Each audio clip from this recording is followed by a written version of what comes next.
Hi, I'm Dan Wong, and I'm an associate professor at Columbia Business School. When I'm not teaching strategy at CBS, I'm doing research on social networks. Today, I'm here to tell you about why networking and connecting are more important now than ever. I also want to go over some basic strategies for doing so. Right now, most of the world is under some kind of shutdown order, and all of us have been encouraged to practice social distancing. Social distancing, though, is really a misnomer. Intuitively, we all know that what we're actually being asked to do is physically distance from each other.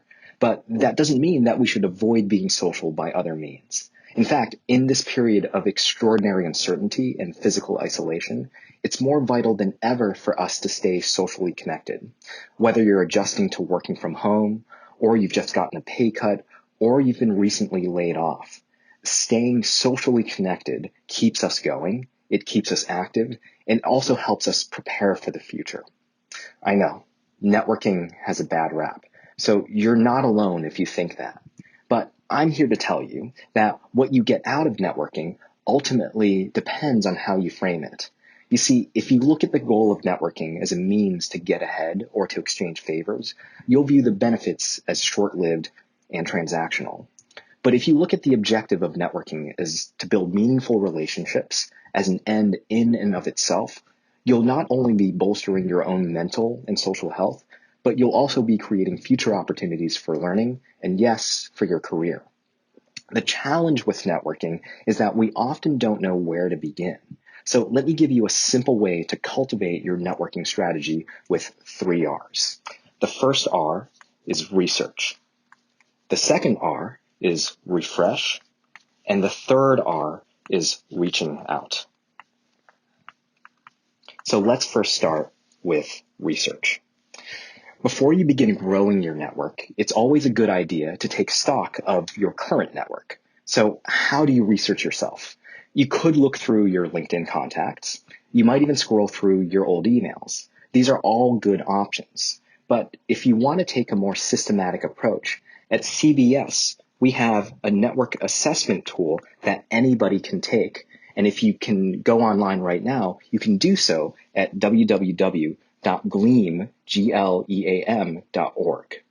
You can use this to review and analyze your own network. In fact, you might even be surprised at what you find out about your network. After you've done your research, step 2 is refresh. You now know who's in your network.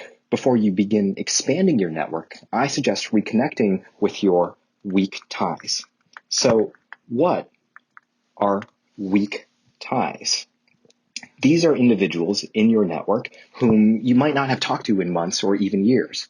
Plenty of research shows that these are actually the most important people in your network because they have access to resources and information that you don't have because you haven't kept in touch. If you feel awkward about reconnecting with a weak tie, don't worry. There's also plenty of research that shows that receiving a message from an old friend or contact largely evokes positive feelings, so don't hesitate if you want to make contact. Finally, if you're now up for growing your network, the next step is to reach out and form new connections. The challenge here is, well, where do you begin when it comes to creating new relationships? After all, if you just search on Google, there's a plethora of networking and mentorship platforms out there. So how do you choose? Well, here's a simple framework to help you out. When you think about how you might allocate your time to meeting new people, you might want to focus on breadth. That is, meeting people in a diversity of ways or meeting a diversity of many new people.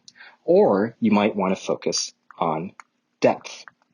That means getting to know fewer people much more deeply who are better matched to your professional interests. So as a first step, think to yourself, does your network need more breadth or does it need more depth? And choose accordingly. Now that's a horizontal dimension, but there's another dimension of networking to consider as well, and that is vertical.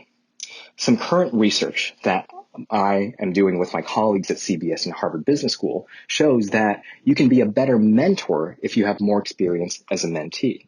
And you can be a better mentee if you have some experience as a mentor. The key is balance. So when you choose a networking platform, think about the forums where you can serve as a mentor and those where you can learn by being the mentee, based on whatever your needs are.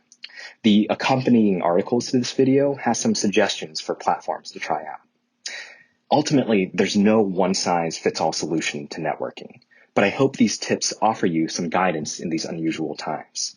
Stay safe, stay healthy, and stay social. Thank you.